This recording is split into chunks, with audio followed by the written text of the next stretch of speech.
Where's the economy?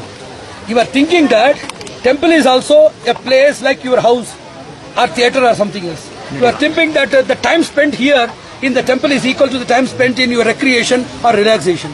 You are thinking that the money spent here is equal to the money expenditure you are doing that. So in order to remove that nescience, we want to say about the speciality of the temple zone. Temple zone is having, just as you are having refrigerator, which maintains a constant different temperature which is not available in the external atmosphere. Refrigerator, it gives certain temperature to the inner ingredients, and air conditioner provides the same facility to an inner room, totally different from even the red hot summer climate which is there outside. So it is known as the contrary provision. Like the temple, in spite of its location, proximity, vicinity, similarity, identity and resemblance with all other utility sources that we are doing, it is totally different, distinct and transcendental. The place here is a shelter from where you can just drive out all of your fears, all of your phobias. The problem is, most of the people, they don't know how to manage the temple. I am giving you a computer. I am giving you a computer with all informations. If you don't know the activation of the computer, what is the use of the computer? I am giving you all sophisticated tools. If you don't know the manual of operation, how you can get the benefits from that? Totally impossible. I am giving you a checkbook. If you don't know what the provisions of drawing or the methodology of drawing the money from the bank, you don't know the location, you don't know the approachability and other things, how you can get money from the bank? So everything is methodology. Temple is a source of power, source of solace, source of knowledge. Whatever we are struggling, whatever we are suffocating, whatever we have been dreaming, whatever we have been neglected, rejected, drowned, driven out and kicked and knocked out in the world, everything you can get in abundance in a temple. But unfortunately, we don't know that it is a treasury of what we want. We think that we are contributing to temple without knowing temple is contributing to you. We are thinking that we are supporting the temple instead of knowing the temple is supporting. If a person knows proper temple management, 1 hour of a person's fruitful residence, systematic residence inside the temple is more than enough to carry 10 years of successful and powerful life in all of his various walks of life.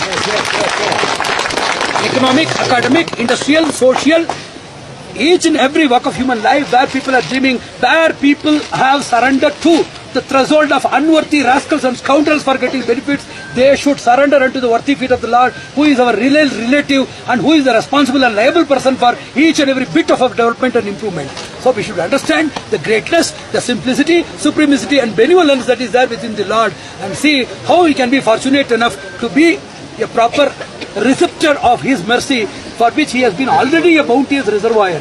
So we should understand how to get that. How to get that.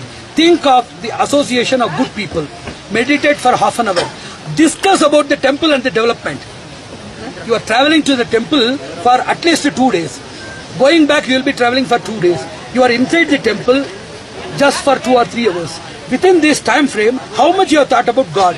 How much you have thought about your divine unity? How much you have thought about your faults and rectification? How much you have thought about your clandestine nature and falsity? How much we have thought about your reforms and renaissance? It is not there. So take a proper guide, take a proper manual methodology and see that each and every foot that we are making towards the temple is nothing but a charger.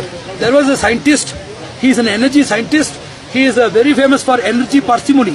Whenever you open the door, immediately there will be a link to the energy charger. If you open the door, there will be energy charge in the battery. If somebody walks, there are a lot of small receivers kept inside the floor.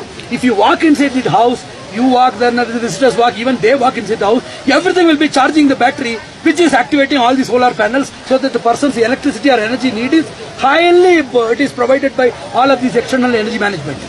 So a person who is a good energy saver converts each and every inch of movement or motion by closing the door, opening the door, taking something, placing something, walking, knocking, riding, running, everything is converted into energy.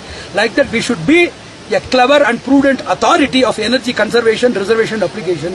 Whatever we smell here, whatever the breeze that we are taking, the respiration, everything is fully sourceful, resourceful and powerful.